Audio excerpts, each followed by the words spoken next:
Assalamualaikum warahmatullahi wabarakatuh. Ahlan wa sahlan. Selamat datang pada materi mat sama masa ta'aruf siswa madrasah, yaitu satu waktu, satu kesempatan para siswa untuk belajar mengenal lingkungan barunya, terutama di sekolah-sekolah yang baru dimasuki. Untuk materi kali ini, saya akan menyampaikan materi pengenalan intrakurikuler, ekstrakurikuler, organisasi yang ada di madrasah, serta tata krama siswa madrasah. Disampaikan pada tanggal 12 Juli tahun 2021. Oleh Bapak Ahmad Sultoni. Yang pertama, yang ingin saya sampaikan adalah apa saja sih pelajaran-pelajaran yang akan dipelajari di Madrasah Tsanawiyah ini. Yang pertama, saya kelompokkan menjadi kelompok pelajaran Pendidikan Agama Islam atau PAI. Kita lihat, yang pertama kita akan belajar SKI, Sejarah Kebudayaan Islam bersama Ibu Laila. Pada pelajaran SKI ini kita akan belajar tentang sejarah-sejarah yang pernah terjadi dari zaman Rasulullah, para sahabat, tabi'in, serta para ulama-ulama yang tercatat dalam sejarah hingga saat ini. Inilah pelajaran yang akan kita pelajari. Kemudian yang kedua, ada fikih bersama Ibu Khudrotun. Fikih adalah satu pelajaran yang akan membahas tentang bagaimana cara kita beribadah dengan baik. Kita akan belajar bagaimana berwudu, bagaimana sholat, bagaimana zakat, haji, dan lain sebagainya. Bagaimana hukum bersedekah, bagaimana hukum infak, bagaimana hukum sholat jenazah, dan lain sebagainya. Itu kita pelajari pada pelajaran fikih. Selanjutnya, pelajaran Al-Quran hadis. Kita ketahui bahwa Al-Quran dan hadis adalah sumber hukum untuk umat Islam. Dan belajar hadis, belajar Al-Quran yang menerangkan tentang ibadah dan muamalah yang kita lakukan selama ini. Kemudian yang berikutnya adalah akidah akhlak. Kita akan belajar bagaimana sih akidah yang benar, sehingga kita makin yakin dengan keyakinan, keimanan yang kita yakini selama ini.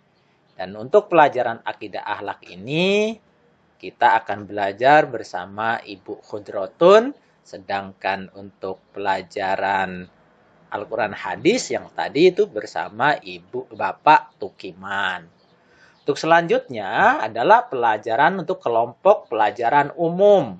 Matematika, kalian sudah belajar di SD tentunya, itu bersama Pak Yudi. Kemudian ilmu IPA bersama Ibu Eka. Bahasa Indonesia nanti belajar dengan Pak Uhan. Seni budaya belajar dengan Ibu Novita. Bahasa Inggris nanti didampingi oleh Ibu Nur Naimah. Serta bahasa Lampung itu nanti bersama Ibu Munawaroh, prakarya bersama Ibu Retno, IPS bersama Ibu Suryati, bahasa Arab dengan saya Pak Sultoni, kemudian PKN atau PPKN itu bersama Ibu Dita. Itulah sekilas pelajaran-pelajaran yang akan kita pelajari di MTS Negeri 1 Pringsewu tahun 2021. Kemudian Kegiatan apa saja yang ada di MTS atau kegiatan ekstrakurikulernya?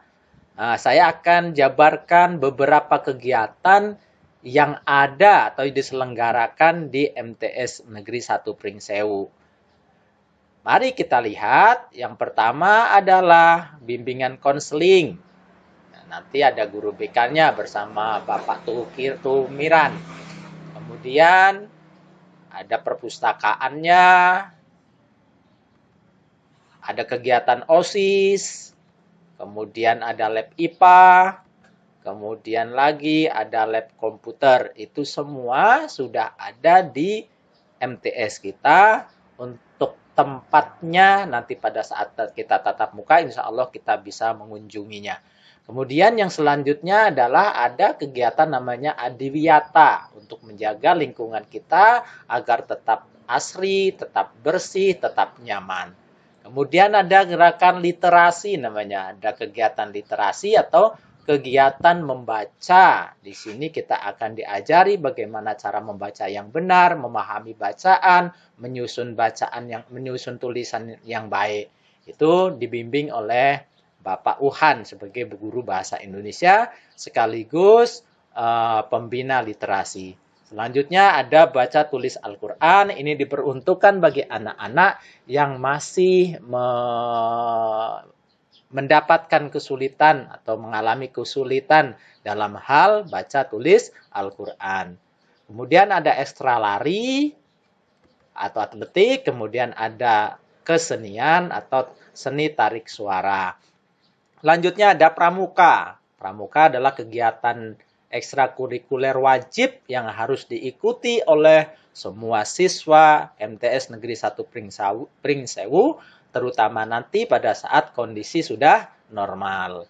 Kemudian ada rohis, selanjutnya ada hadroh, dan ada kewirausahaan. Itulah kegiatan-kegiatan yang akan kita selenggarakan pada tahun 2021. Selanjutnya ada English Club. Ada kemudian PMR atau Palang Merah Remaja. KIR, Karya Ilmiah Remaja. Kemudian ada lagi seni tari dan terakhir ada UKS. Ini beberapa kegiatan serta program-program yang kita akan selenggarakan. Lanjut ada cerdas cermat atau bimbingan cerdas cermat. Ada paskibra atau pasukan pengibar bendera. Ada kegiatan bulu tangkis, ada storytelling. Kemudian ada lagi namanya teater. Teater olah apa ya? Olah bahasa drama ya. Kemudian ada olahraga, banyak olahraga dari bulu tangkis, ada sepak bola, ada futsal, ada basket, itu insya Allah kita fasilitasi. Kemudian ada PMR, itulah semua kegiatan-kegiatan ekstrakurikuler dan kegiatan wajib yang akan kita selenggarakan. Dan anak-anak selaku siswa baru di MTS Negeri 1 Pringsewu harus mengikuti minimal satu kegiatan ekstrakurikuler selain pramuka. Kenapa? Karena pramuka adalah kegiatan ekstra yang wajib diikuti oleh semua siswa. Selain pramuka, anak-anak boleh memilih manakah kegiatan yang anak-anak sukai untuk diikuti, yang insya Allah akan mengantarkan anak-anak pada kesuksesan yang akan datang. Materi selanjutnya adalah tentang tata krama siswa. Apa itu tata krama? Anak-anak pasti tahu dong, apa sih tata krama? Itu tata kramanya bagus. Dasar anak nggak punya tata krama. Nah, gitu. Tata krama adalah sopan santun, unggah-ungguh itu dalam bahasa Jawa ya. Akhlak dalam bahasa Arab. Nah, bagaimana tata krama siswa, tata krama atau sopan santun ketika menjadi seorang siswa yang baik? Saya akan bagi dalam beberapa bagian. Yang pertama adalah tata krama kita kepada orang tua. Setiap orang pasti memiliki orang tua, terutama ibu. Kenapa? Karena mereka adalah wasilah yang menjadikan kita lahir ke dunia ini. Jadi ada beberapa tata krama kepada orang tua. Yang pertama adalah menghormati dan menghargai keduanya, terutama ibu ya. Karena apa? Dalam sebuah kisah pernah seorang sahabat bertanya kepada Rasulullah, "Ya Rasul, siapakah orang yang harus saya hormati?" Apa jawab Rasul? "Ibumu." Kemudian siapa lagi ya Rasul? "Ibumu." Kemudian siapa lagi ya Rasul? "Ibumu," kata Rasulullah. Kemudian siapa lagi ya Rasul? "Ayahmu." Nah, itu kan. Ibu itu harus lebih dihargai. Kenapa? Karena ibu adalah orang yang melahirkan kita ke dunia ini. Setelah itu baru ayahmu. Nah, itu yang pertama, kita harus hormat dan menghargai keduanya. Dan yang kedua, mentaati keduanya dalam hal kebaikan dan bukan untuk hal yang maksiat. Jadi semua perintah-perintah orang tua wajib hukumnya untuk kita taati selagi bukan perintah untuk maksiat.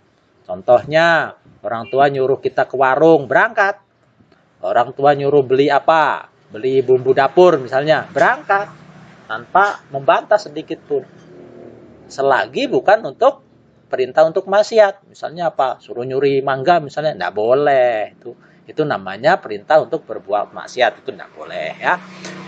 Kemudian mendoakan kepada untuk ampunan, mendoakan untuk mohon ampun kepada mereka. Ketika mereka masih hidup maupun mereka sudah meninggal. Jadi kalau kita sudah punya orang tua, orang tua itu sudah meninggal, kita pun harus mendoakannya. Itulah bukti bahwa kita itu hormat, taat, dan bukti bahwa kita adalah anak yang soleh. Mendoakan apa doa untuk kedua orang tua? Allahumma firli dunubi wali walidayya warhamhuma kama rabbayani shaghira. Kita doakan mereka terus menerus walaupun mereka sudah tidak ada lagi di dunia ini. Kemudian yang berikutnya adalah menyayangi keduanya, menghormati saudara dan teman-temannya. Jadi kalau orang tua kita punya temannya main ke rumah, kita harus hormat kepada mereka. Dengan cara apa? Dengan menemui mereka, menemui tamu orang tua kita, menemui teman orang tua kita. Kemudian hormat, salaman, dan seterusnya. Itu bukti bahwa kita menyayangi orang tua. Jadi jangan cuek. Misalnya apa? Misalnya orang tua kita punya tamu, kita sedang asik nonton televisi misalnya. Orang tua tamu itu dibiarin aja, dicuekin, nggak ditanya, nggak diapa-apain. Nah ini berarti kamu tidak sayang kepada orang tua. Kalau kamu sayang kepada orang tua, hormati temannya, hormati saudaranya. Tuh. Kemudian yang berikutnya adalah menjaga nama baiknya. Kenapa coba? Karena di pundak kalian ini ada nama orang tua. Kalau kalian berbuat baik, maka kalian sedang menjaga nama baik orang tua. Tapi pada saat kalian berbuat tidak baik, maka sebenarnya kalian sedang mencoreng muka orang tua. Contoh misalnya, pada saat kita punya prestasi yang bagus misalnya, maka akan disebut siapa dia? Oh, Tantowi anaknya Pak Sultan misalnya gitu. Atau sebaliknya, pada saat kalian berbuat salah, misalnya apa ketahuan nyuri mangga misalnya.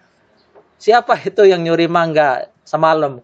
Oh, si Amir, bapaknya anaknya Pak Abdullah. Nah, seperti itu. Jadi apa? Nama Pak Abdullah ke bawah-bawah gitu.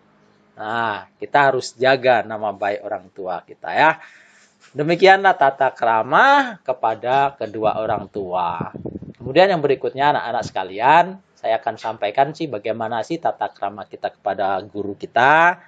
Yang pertama adalah kita mengucapkan salam, memberi senyum ketika bertemu, serta berjabat tangan dengan bapak ibu guru kita. Kenapa? Karena bapak ibu guru adalah orang tua kalian selama ada di sekolah.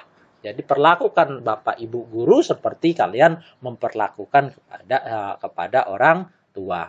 Bagaimana sih jabat tangan yang benar, Pak? Jabat tangan yang benar itu mencium tangannya, bukan mencium tanganmu sendiri atau menempelkan pipimu ke tangannya bapak ibu guru, bukan, mencium tangannya. Kapan, Pak? Nanti kalau sudah masa normal. Kalau sekarang ya cukup memberi salam, memberi senyum dengan tulus, jangan dibuat-buat ya. Kemudian yang kedua, anak-anak sekalian, adalah ketika kita akan berbicara, minta izin kepada Bapak Ibu. Misalnya nanti ketika Zoom, ketika tatap muka di kelas misalnya, ketika kalian bertanya, izin dulu, angkat tangan. Maaf Pak, izin mau bertanya bagian ini, seperti itu misalnya. Kemudian tidak mengeluarkan kata-kata yang dapat menyinggung perasaannya atau menghina. Jaga perasaan gurumu. Dengan cara apa? Dengan cara bagaimana? Dengan cara bersopan santun, dengan tutur kata yang ramah, tutur kata yang baik. Sehingga Bapak Ibu guru tidak tersinggung. Jadi dalam hal berkata-kata, dalam hal berbicara harus dilatih. Harus dilatih. Dan yang berikutnya anak-anak, tidak menyepelekan atau meremehkan dengan sikap maupun dengan kata-kata. Jadi ketika Bapak Ibu guru ada di depan kalian atau di belakang kalian, tetap harus menjaga rasa hormat kalian kepada Bapak Ibu guru. Dan terakhir adalah menghormati dan mendoakan kepada Bapak Ibu guru. Hormat, seperti saya sampaikan itu. Kapan hormatnya? Dimanapun, kapanpun. Kapan mendoakannya? Setiap saat atau setiap setelah kalian selesai sholat misalnya. Ketika kita mendoakan kedua orang tua, maka harus diiringi dengan mendoakan Bapak Ibu guru. Apa doanya Pak? Contoh misalnya. Allahumma fir lil mu'minina wal mu'minat wal muslimina wal muslimat al ahya'u minhum wal amwat. Allahumma fir lana wali walidaina wali masyayikhina wali muallimina. Itu kan wali muallimina itu artinya ke guru-guru kami itu. Allah, doa ampunilah dosa ibu bapakku, dosa ibu guruku, dosa ibu bapak guruku, dan seterusnya. Itu doakan mereka. Kemudian yang berikutnya adalah tata krama kepada teman. Kalian pasti punya teman. Teman itu bisa lebih muda atau lebih tua. Jadi tata kramanya apa Pak? Yang pertama, menghargai yang lebih tua, menyayangi yang lebih muda, tidak jaga jarak. Dia anak ingusan, dia anak baru kemarin sore, nggak mau berteman saya sama dia, nggak boleh. Oh dia anak miskin, aku nggak mau, nggak boleh. Oh dia keriting rambutnya jelek, hitam, nggak boleh. Jaga jarak, nggak boleh jaga jarak. Siapapun dia adalah teman kita. Kalau lebih tua kita hormati, lebih muda kita sayangi. Kemudian yang kedua, saling memberi salam dengan senyum yang tulus. Beri salam siapapun, dimanapun ketemu. Assalamualaikum. Belum kenal, tapi tahu itu teman sekelas saya, ketemu di pasar Pringsewu. Assalamualaikum. Kamu kelas 7B kan? Oh ya, saya temenmu loh. Nah, seperti itu. Saling memberi salam. Menjutnya adalah menjenguk ketika sakit dan mendoakannya. Ketika kita mendengar teman kita ada yang sakit, maka segeralah kita jenguk dia. Doakan untuk keselamatan, untuk kesehatannya. Kenapa? Itulah bukti bahwa kita bersaudara. Apalagi kita sesama muslim diperintahkan untuk menjenguk saudara kita yang sedang sakit. Selanjutnya adalah memelihara sikap dengan teman untuk tidak menyakiti, tidak membuli, apalagi menyebut kekurangan secara fisik. Misalnya teman kita keriting, keriting. Nah, itu menghina, namanya membuli. Atau teman kita gendut, dut, gajah apa. apa tembor itu, nah nggak boleh. Atau teman kita terlalu kurus disebutnya pula, nggak boleh. Kita nggak boleh membuli. Jadi ingat, ketika kita sudah berteman, kita sudah masuk ke madrasah, tidak ada bully-bully. Tidak boleh saling menyakiti. Intinya kita harus saling memelihara sikap saling menghargai. Tuh. Kemudian yang berikutnya adalah tidak membebani dengan suatu pekerjaan yang akan menambah kesulitan. Ketika kita minta tolong kepada teman, minta tolong kepada saudara, maka kita lihat bisa nggak ada waktu atau tidak orang itu, saudara itu membantu kita. Misalnya ginilah, teman kita sedang mengerjakan tugas dari guru di kelas, misalnya kita mau ke kantin males, nggak boleh kita minta tolong pada orang yang sibuk. Tolong dong beliin aku jajan ini, aku males ke kantin. Nah, nggak boleh seperti itu. Kita minta tolong itu sekiranya orang itu bisa nolong kita. Atau benar-benar terpaksa kita minta tolong, boleh. Tapi kalau kita hanya males, membebani orang lain, itu tidak boleh. Kemudian yang berikutnya adalah memaafkan dan meminta maaf. Kalau ada orang yang salah kepada kita, kau minta maaf, maafkanlah. Kalau kamu berbuat salah kepada teman, segeralah minta maaf. Nanti dalam kondisi normal, dalam pertemuan normal, insya Allah setiap menjelang berpisah, menjelang pulang sekolah, kita akan selalu budayakan untuk saling bersalaman, bukti kita saling memaafkan. Anak-anak sekalian yang berbahagia, untuk selanjutnya adalah saya ingin sampaikan bagaimana sih tata krama bertamu atau menghubungi guru via WA atau HP. Nah, ini perlu saya sampaikan ya. Yang pertama terkait dengan tata krama bertamu. Apa yang perlu diperhatikan? Hendaklah berjanji dulu.